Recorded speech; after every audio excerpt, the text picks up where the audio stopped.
Bien. Sí tiene su... Bienvenidos a otra sesión más de Postmortem, un nuevo obituario. Saludamos en esta ocasión a Aníbal, a Marcelo. Pueden saludar a la cámara. Ahora tenemos imagen, así que ya tienen que comportarse ahora. Sí. Acabó el Tuvimos que vestirnos hoy. Tiene que ser con ropa. Y le damos la bienvenida también a un nuevo panelista, Iván, Muy que nos amable, va gracias. a cooperar del área del lenguaje, del derecho también. Muy bien. Así que cualquier consulta nos pueden escribir al Facebook. Asistencia gratuita. Saludamos a Nacho, que no pudo estar hoy día, al poeta. Está de gira nuevamente, así que... Claro. No, está enfermito porque la bohemia lo mató. Ya está más viejo, ya no puede estar topando en Aníbal Pinto los 1000 tambores. ¿Ah? Entonces, Normal, que es profe de educación física también, así que eso le ayuda a salir rápido.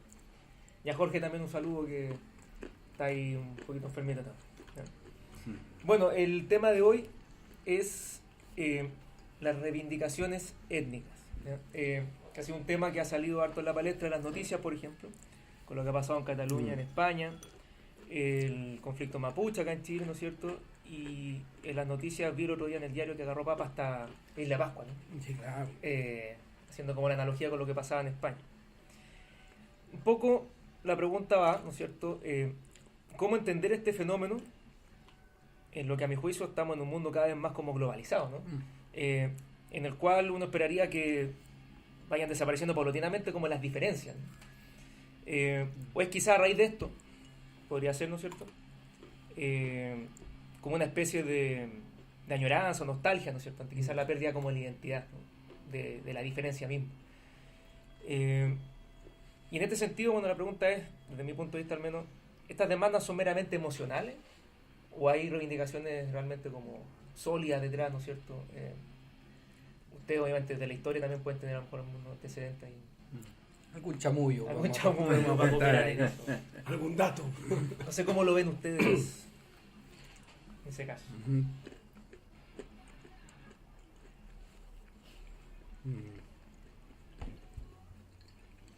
Bien, ¿quién dispara primero? Paren nomás, dispárense aquí. Lo No primero se podían que... por la... No, claro. Ah, verdad. Camarita amiga. No, lo primero que yo diría al respecto es que, a propósito de la pregunta que haces tú, Eduardo, o sea, si es que estos movimientos son en el fondo antiglobalización, ¿no?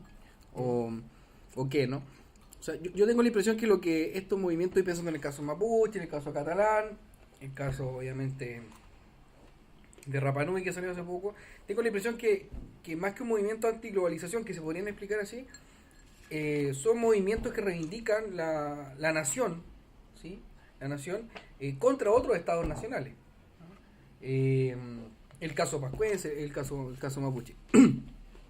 Y si es que estos movimientos son prácticamente irracionales o no, bueno, el nacionalismo como formación histórica, uno de los componentes fundamentales es la construcción simbólica, ¿no? O sea, para eso están los textos clásicos de Hobsbawm, la invención de la tradición y nación y nacionalismo, donde precisamente cuenta cómo se construye la nación. Y también estoy pensando en el texto clásico de Comunidad Imaginada, ¿no? de Anderson.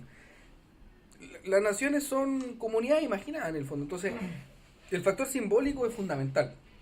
No sé si llamar eso necesariamente irracionalidad, pero lo simbólico, lo subjetivo, lo emocional, y por qué no decir también lo popular, entra mucho en la construcción de esta idea de nación, ¿no? La nación se construye en base a un otro siempre, ¿no? Hay una relación siempre con un otro, que generalmente es opresor, ¿no? En el caso Rapa Nui uno podría decir el Estado de Chile, en el caso mapuche, para qué decir, ¿no? Pero eso yo diría, o sea, efectivamente lo subjetivo, lo emocional, lo simbólico cobra mucha relevancia en la constitución de una identidad colectiva como una nación, ¿no? O sea, yo creo que efectivamente cuando tú haces la pregunta sobre si uno debe entender la crisis de el Estado-Nación como parte, digamos, de la apertura que abre la posmodernidad, efectivamente yo creo que debe situarse dentro de ese conflicto, porque mal que mal antes desde la concepción filosófica y política de la idea del Estado, el Estado reconoce una identidad nacional. Ese es un elemento jurídico fundante. Y una. Claro, y una. Y más encima cuando la experiencia es europea y que probablemente quizás España sea una alteridad dentro del proceso de construcción del Estado-Nación europeo.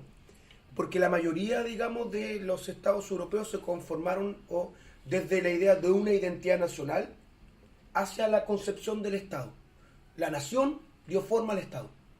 Pero en el caso, por ejemplo, español, de la monarquía española que comienza a conformarse bajo la idea del Estado a partir del siglo XV con los reyes católicos, lo hace, ¿cierto?, a partir de una coexistencia de distintas identidades nacionales. O sea, porque estaba la realidad, ¿cierto?, eran reinos. Dentro, digamos, de la península ibérica tenía el reino catalán, ¿cierto? Estaba, ¿cierto?, los gallegos, los asturianos, los vascos, y finalmente, a partir de ese proceso monárquico, se comienza a cohesionar y dar forma a lo que es el reino de España. Ahora, el marco, digamos, de la validación y legitimación de un Estado en la medida que la comunidad lo reconoce. Porque una comunidad teóricamente da forma al Estado mediante un contrato, ¿cierto? Por lo tanto, el Estado es una ficción. El Estado no existe como elemento concreto, así como tú planteas que la comunidad no existe, el Estado es lo artificial que adquiere vida desde una comunidad que reconoce un pacto. Y aquí el pacto se construye sin la consulta de lo que vendría siendo las naciones, sino que a partir de una imposición desde arriba que cohesiona la fuerza. El otro día leía el discurso del rey, y más que la atención del discurso del rey, la gente puso atención en España al cuadro que estaba detrás del rey mientras daba el discurso, y el cuadro era el de Carlos III. Y esto responde un poco a lo otro que tú preguntabas. Carlos III lo que hizo fue buscar anular el desarrollo de lo que es la lengua asturiana, la lengua gallega, la lengua, ¿cierto?, también, ¿cierto?, del País Vasco, que es el euskera, la buscó anular. Entonces, finalmente, si bien podemos entender la crisis de el relato del Estado-Nación dentro quizás de la lógica de la posmodernidad, también es porque a través de un proceso histórico hay una comunidad que se ha visto quizás a la fuerza dentro de una entidad llamada Estado Mayor, y que no tuvo quizás ni el discurso, ni la fuerza, ni el momento para poder consolidar demandas que en este caso han sido históricas. Porque para muchos lo que abre el camino es la crisis económica española, que desarticula por lo tanto la fuerza del Estado como entidad jurídica cohesionadora. Más encima ni hablar de la influencia de Franco durante el siglo XX, que continúa con la lógica de Carlos III. Entonces se entrecruzan varias cosas. Yo quisiera aportar, uniendo las dos ideas que ustedes plantean. En primer lugar, escuchando al embajador de España acá en Chile, y escuchando a un dirigente también del movimiento catalán, el embajador hablaba de ilegalidad e inconstitucionalidad. El representante hablaba de sentimiento. Entonces, es curioso porque cuando tú hablas de un movimiento que se revela frente a un sistema, necesariamente va a ser ilegal, pues, va a ser inconstitucional. Entonces, ¿cuál va a ser el problema que sea inconstitucional y que sea ilegal? El problema radica en que la legalidad surge como parte de la soberanía de una nación, pues, parte de nuestros representantes que eligen las normativas que nos van a dirigir. El tema pasa que nosotros tenemos una seria crisis política, tanto en nuestro país como a nivel mundial. Un serio cuestionamiento. Acá en Chile solamente es cosa de ver un político que toma un proyecto de ley emanado de un empresario y que lo presenta, ¿cierto?, como la ley que nos va a regir a todos. Entonces, aquí quiero apuntar que el argumento por parte del Estado español de la ilegalidad y de lo inconstitucional efectivamente se invalida debido al comportamiento de la clase política española también, y a los cuestionamientos serios que están sufriendo. Y por otro lado tenemos el tema del sentimiento. y el sentimiento, lo que tú decías, Daniel, respecto a la identidad, a la nación. Ellos dicen, bueno, tenemos el sentimiento de querer formar esto. Y viene el cuestionamiento, bueno, ¿qué es el sentimiento? ¿Es un sentimiento bueno, un sentimiento malo? ¿Un sentimiento de qué características? Y tomándome un poquito también de lo que decías tú, respecto a la identidad española. La identidad española, recuerdo a Américo Castro, en los estudios de literatura clásica, el siglo de oro español, cómo se forma la identidad española. Y el español se forma sobre la base de diferenciarme del judío del moro, del cristiano viejo. Y aún después de la expulsión de judío y moro, surgen los cristianos nuevos. Por lo tanto, el ser español es ser cristiano viejo y tener ciertas características, un montón de cosas, entonces que me diferencian del otro. Entonces, creo que el tema es bastante profundo a analizar y tenemos muchas aristas que van tocando lo que ustedes mencionaban. O sea, que una cosa que de repente cuesta dimensionar, y por eso el tema del referéndum de Cataluña adquiere tanta importancia también en la reflexión nacional. A nosotros nos cuesta entender la existencia de otras identidades nacionales dentro de una concepción de una identidad homogénea. Pero, por ejemplo, en España hay gente que no habla español. En España hay gente que no habla español. Por ejemplo, tú vas a Galicia y hay gente que te habla gallego. Y que habla solamente español cuando una persona llega y no sabe hablar gallego y se tiene que relacionar. Y le cuesta retomar incluso aquello porque no lo hacen. Incluso una de las grandes defensas culturales o una de las grandes formas de resistencia durante la dictadura franquista fue la resistencia cultural, el no abandonar sus lenguas, a pesar de que se impuso por ley la prohibición de aquellas lenguas locales, que podríamos llamarle, y la imposición del castellano como tal. Entonces, España tiene un conflicto, y en este momento España se asemeja más a un Estado latinoamericano que a un Estado europeo. ¿En qué sentido? Que el Estado latinoamericano es una construcción primero que la nación. El Estado aparece, la nación se constituye. Y se constituye bajo la misma lógica jurídica europea. Tiene que ser una sola identidad nacional. Y absorbe cualquier diferencia. Es decir, toda esta diversidad étnica dada por los pueblos aborígenes desaparece. Todos somos chilenos. No existe el mapuche como tal, no existe el Rapa Nui, existe el chileno. Y se absorbe jurídicamente. Lo mismo que ocurrió en otros estados latinoamericanos y lo mismo que ocurrió en España. ¿Qué está ocurriendo ahora? Que finalmente el Estado-Nación como entidad no está respondiendo a las aspiraciones legítimas de otra comunidad nacional, y que bajo el principio del liberalismo, que es lo que rige todo aquello, se supone que existe el principio de la autodeterminación de los pueblos. Y el que se considera como pueblo, una entidad, cierto, que se reconozca bajo una identidad. Y la pregunta, por lo tanto, es qué es lo real y qué es la ficción. Porque en la práctica la ficción es el Estado y lo real es la comunidad.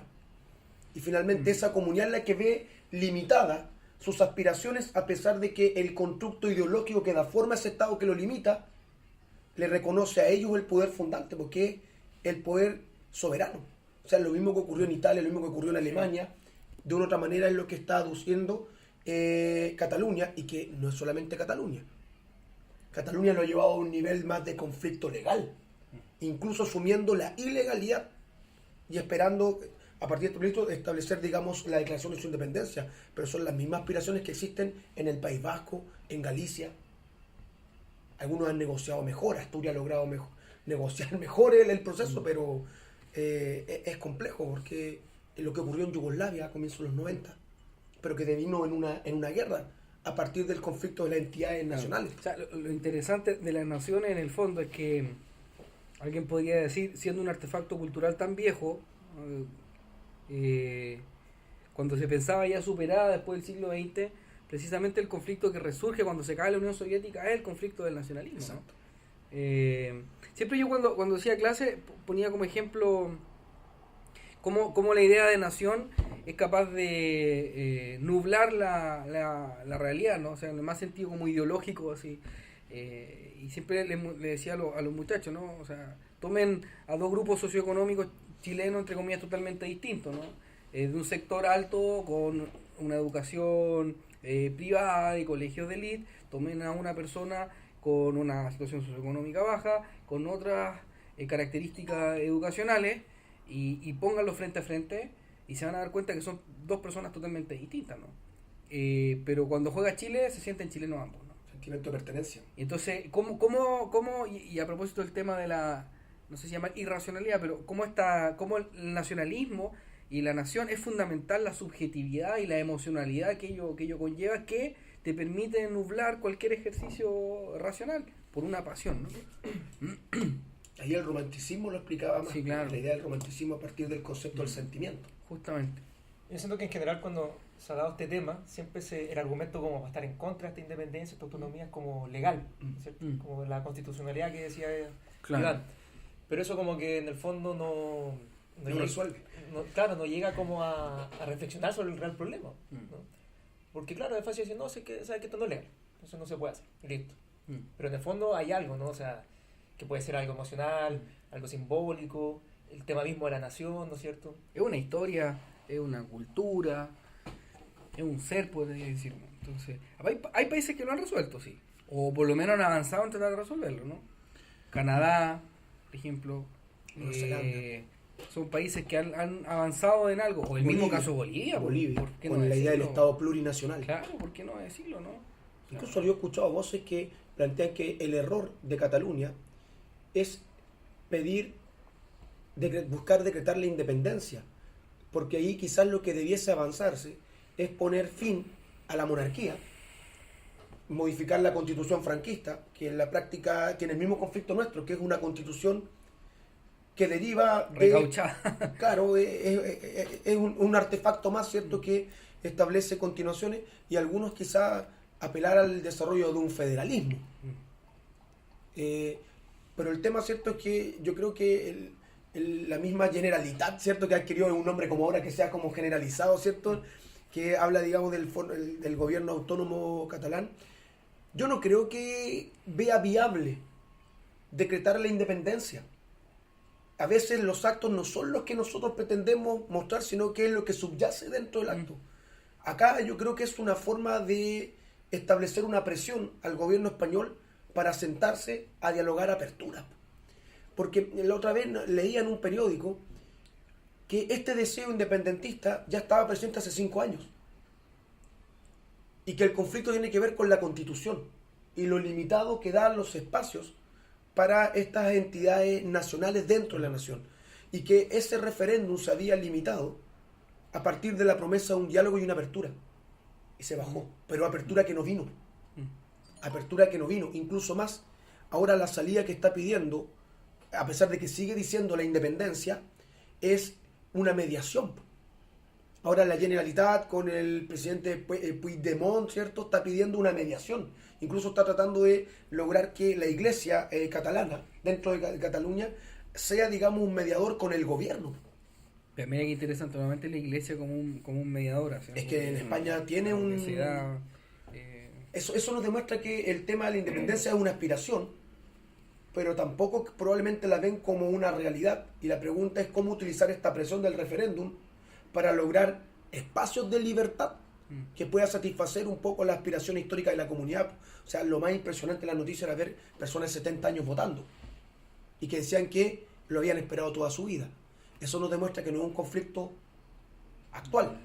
Pues según las definiciones que se da aquí de nación, por ejemplo, que tienen que ver con crear una identidad, esos espacios de libertad deberían ser nulos. O sea, para generar autonomía o identidad propia, ¿no? O sea, sería sí, como contradictorio dar ese espacio. sí, tal cual. Y de ahí yo creo la violencia que se vio también en el plebiscito mismo, ¿no? Lo que pasa es que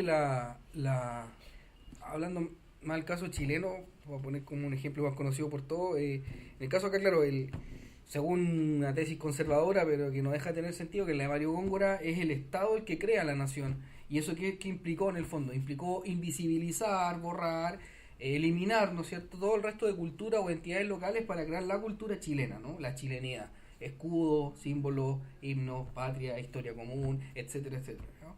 Y entonces, claro, efectivamente no da pie para tener ninguna otra posibilidad, ¿no? Es un Estado y una nación. Pero en la práctica ocurre que esas identidades brotan cada cierto tiempo, ¿no? A mí aquí hay dos problemas. Una cuestión son las relaciones de poder que se cruzan acá. Si en el fondo, si ese es el tema, creo yo, ¿no? O sea, no podemos dejar de reconocer que la chilenidad fue construida por una élite conservadora, centralista, santiaguina, católica, desde Prieto, Portales y compañía para adelante, ¿no?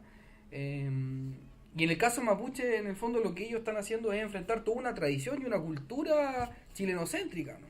Que les impide a ellos avanzar en su identidad, pero nada, yo creo que yo soy más bien optimista en el sentido que es posible buscar alternativas, y tenemos otros ejemplos para poder hacerlo, ¿no?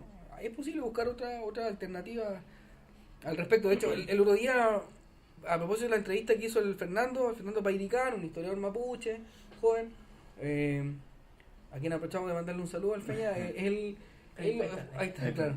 El Fernando fue súper claro, yo creo, en la entrevista con Paulsen, ¿no? O sea, cuando generalmente se trata de criminalizar al movimiento mapuche, ¿no? Y decir son todos violentistas, no sé qué. O sea, yo no creo que haya gente, decía Fernando, que se levante todos los días y quiere quemar algo y hacer violencia, ¿no? O sea, lo que tenemos que hacer en el fondo es explicar por qué surge la violencia y cómo buscamos alternativas para salir de ahí. Yo creo que por ahí va el camino, ¿no? Y hay que reconocer que tenemos una cultura muy hegemónica en Chile de negación del otro. Es que ahí está la respuesta. No, es una cultura súper fuerte. O sea, por suerte hace por lo menos 10, 15 años la cultura indígena se han valorizado, ¿no? Pero yo creo que cuando nosotros éramos chicos era súper común escuchar dichos anti-indígenas, pues, ¿no? Pero ahí nos surgirá también una pregunta respecto a la comparación que se puede hacer respecto al movimiento catalán con lo que ocurre acá en Chile con Isla de Pascua, lo que ocurre con los mapuches, en cuanto a si esto surge netamente por un sentimiento o por una necesidad que va más allá del sentimiento. Económica, por ejemplo. Por ejemplo, o sea, yo veo Cataluña no está pensando en la necesidad económica, porque en cuanto a la necesidad económica, acá, por ejemplo, es que eso voy. Por ejemplo, en Cataluña no creo que estén pensando en la necesidad económica. Ellos tienen un serio problema respecto a qué va a pasar con la incorporación a la Comunidad Europea, por ejemplo. Va a traer mucha réplica de eso. Pero acá no, pues. Acá sí hay muchas necesidades. Pues. Tenía un pueblo totalmente aislado. De hecho, lo que salía en el diario, por ejemplo, chileno. del alcalde de Isla Pascua era más como una amenaza, así como, oiga, si no escuchan nuestras demandas, vamos a seguir el mismo camino por corte internacional y cosas por el estilo. Así como... Correcto. Claro, aquí, mira, Cataluña, el otro día lo conversamos con Aníbal, tiene la percepción y lo que se ha establecido ahí como un elemento fuerte es que España les roba. Claro. Porque ellos generando quizá el 25%, 20% del Producto Interno Bruto, ellos sienten que lo que recuperan o que lo que se invierte en ellos no es lo que ellos producen en líneas generales. Y explicaban que esa percepción es cerrada y que incluso más ya frente a la amenaza de la posible secesión ya se están fugando inversiones de Cataluña e incluso más todos los servicios públicos son sostenidos por el gobierno central. La propia necesidad de Cataluña de crear un sistema que responda políticamente a todas las necesidades de una entidad autónoma implicaría, por lo tanto, un fuerte conflicto económico, más aún cuando ya tiene Cataluña deuda con el gobierno central. Claro, pero efectivamente cuando se instala una verdad, da lo mismo si lo es, se transforma en un argumento que se defiende y se valía, pero yo creo que aquí la pregunta que nosotros tendríamos que hacernos es si reconocemos a Cataluña o digamos a los catalanes como una entidad nacional. Si reconocemos, por ejemplo, a los mapuches como una entidad nacional, porque si finalmente los reconocemos, ahí el conflicto sobrepasa lo jurídico y entra, digamos, incluso hasta casi en el tratamiento clásico del siglo XIX, que todo pueblo, ¿cierto?, tiene el justo derecho a la autodeterminación partiendo del reconocimiento de su percepción de nación. Lo que ocurrió en Italia. Incluso es vigente eso en tratados internacionales. Claro, no, pero te digo, a nivel de los procesos que ocurrieron, por ejemplo, Italia y Alemania se formó así, y no es tampoco tanto tiempo. El conflicto yugoslavo tiene que ver por la incapacidad de resolver una cohesión, porque finalmente Yugoslavia era un artificio como España. Yugoslavia, ¿cierto?, había logrado la cohesión bajo Tito, pero muerto Tito, emergieron todas sus diferencias a partir que era un conglomerado de pueblos diversos, de religiones y lenguas, y explotó en una guerra tremenda. ¿Qué pasa, Tito? Dijeron. Claro. Por ejemplo, también, si reconocemos al pueblo mapuche como una nación, a pesar de que, por ejemplo, Villegas, ¿cierto?, no lo reconoce como nación y dice que no existen, porque si los reconocemos como tal, utilizando la propia lógica del pensamiento liberal, podrá gustar o no, pero sí tienen derecho a la autodeterminación, bajo el principio filosófico. Más aún cuando hay antecedentes históricos que incluso el propio Imperio Español lo reconoció como una entidad soberana y pactaba con ellos. Pues tampoco es algo Incluso que... Inglaterra tenía mapas en las cuales hablaba Claro. del sur del Biobío como el Gualmapu. El Gualmapu no es una cuestión que apareció hace 5 años como una palabra cliché utilizada desde el Consejo de todas las Tierras o la CAM, sino que los ingleses, ¿cierto?, incluso tenían mapas en los cuales hablaban del Gualmapu, la tierra de mapuches. Y finalmente volvemos a la teoría, po. A dónde radica la soberanía, po. La soberanía radica en la nación, po. Entonces, bajo esa mirada, y ahí tal vez vamos a replicarlo tal vez en otra conversación que tengamos más adelante sobre democracia, finalmente nosotros delegamos esta soberanía en estos representantes, en esta ficción que tú mencionas, y no nos está representando. Y se sostiene hasta que se mantiene la legitimidad. Pero de hecho es paradójico, ¿no? Porque son pueblos que no son nación reconocida, pero tienen más identidad que nosotros, que tenemos toda la cuestión como legal que sale detrás, ¿no? Pero, por ejemplo, tienen que ser... ¿Qué es lo que hace que puedan ser reconocidos como nación?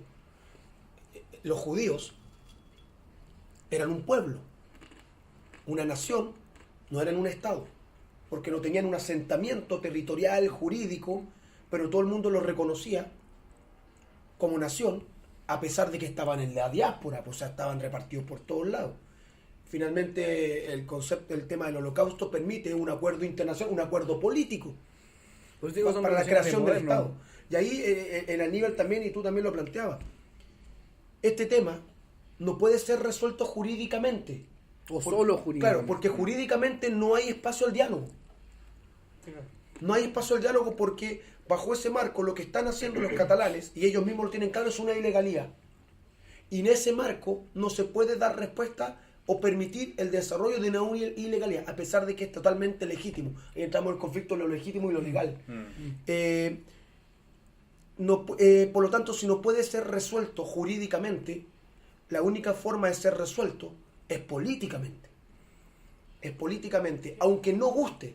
Por ejemplo, todo el revuelo que ocurrió con la mediación del gobierno. O por la violencia. como Claro, se hacía hasta claro. Pero el tema de la violencia, Que también es político, ¿no? que es político también porque es la última expresión, ¿cierto?, de la política, efectivamente. Puede, incluso decían que estaban mandando tanques hacia Cataluña. La pregunta, ¿cierto?, es ¿cuál es el efecto político de aplastar? No, claro. Porque eso no va a acabar con el deseo independentista. De hecho, lo va a potenciar. Lo va a potenciar. Y puede derivar en un proceso más cercano al País Vasco con la ETA, radicalizando. Bueno, es uno de los problemas Claro. políticos que tiene hoy día el gobierno y el Estado español, ¿no? Porque está generando condiciones para poder, por ejemplo, formar un grupo radical, ¿no? Que utilice otras vías para su objetivo. Ahora, pasando al tema de Rapa Nui, también hay una cuestión ahí de postergación histórica, ¿no? que ellos sienten. Hoy día leía la prensa en la mañana y claro, la vocera de gobierno, Paula Narváez, ¿no? Había respondido al alcalde de Rapa Nui diciendo que no había posibilidad alguna de ningún tipo de independencia, no sé qué. Y la respuesta del alcalde fue: ella insulta mi inteligencia, ¿no? Esa fue la respuesta de una. Escuchando un programa radial de Radio Valparaíso, un tipo bien rústico en el análisis, pero lo que él contaba rescato más que nada su experiencia, era en el fondo que hay una cosa, que hay un parlamento que son totalmente independentistas, está el consejo de ancianos que no son tan radicales, y otra cosa es la municipalidad, la alcaldía y todo lo demás. Y la solución que él planteaba yo creo que no era tan descabellada, ¿no? Él decía, bueno, hay que entregarle las tierras a los Rapa Nui. Hay que entregarle las tierras. claro, la salida que él daba era dentro de la teoría democrática liberal, ¿no? En el fondo, uno podría decir, o sea, lo que él planteaba era privatizar la tierra, ¿no? O sea, dárselo a ellos, ¿no? Pero esa era una salida. Habría que ver cuán cierto es que entonces el pueblo Rapa Nui quiere efectivamente una total independencia de Chile, ¿no? Bueno, estamos en la hora. Uy, qué pasó. Sí. Y un puro tema final. Sí. La visita del condicional ministro del Interior Alewi a Argentina es lo mismo que hizo Chile. No hablemos del que está de vacaciones, por No, favor. no. Está de vacaciones. Por eso no lo Respetemos mencioné, su dije descanso. condicional. Ya, respetemos ¿Ya? su descanso. Voy a hablar del libio, nada más, Ya, para que muy nadie bien. sepa que del Muy bien, libio. muy ¿Ya? Cuando hace la visita a Argentina y busca establecer, digamos, un acuerdo para cierre de paso fronterizo, es lo mismo que ocurrió para el proceso de pacificación de la Araucanía en Chile, que se dio de manera paralela al proceso de pacificación, ¿cierto?, que es la militarización en Argentina, La campaña del y que desierto. finalmente el acuerdo en el cual se sostuvo fue el cierre de los pasos precordilleranos, porque el pueblo mapuche, Siempre ha transitado. no, y otra cosa, el pueblo mapuche no se reconoce simplemente en este espacio, es No, la nación sí. mapuche que se desplaza a ambos lados de la cordillera. Sí, claro. Y uno de los elementos políticos para disciplinar y poner todo el aparataje del Estado fue el cierre de los pasos clandestinos, que incluso permitía el traslado del ganado de un lado a otro, como una forma, cierto, de poder focalizar y tirar todo el aparato estatal, derivando en lo que es ahora, porque el problema mapuche está acá en Chile, está al otro lado del Estado argentino, y las soluciones son las mismas que 1860. Las soluciones son las mismas que 1860. El problema ni siquiera es un problema de una nación, ¿cachai? De Chile solamente, sino un problema más grande. Bueno, Se acabó la hora. Yo creo que han salido conceptos recurrentes de otros capítulos. El tema de los ritos, que también está relacionado con el tema de la identidad, ¿no es cierto? Los símbolos. Finalmente un conflicto como de lo moderno con lo posmoderno. O sea, el tema de una identidad, ¿no es cierto? De una nación versus la pluralidad. Agradecemos la visita de todos los contertulios. Bienvenido, Iván. Esperamos ver la muchas próxima gracias. sesión. Y gracias por escucharnos y ahora vernos también. muy bien. Hasta la próxima.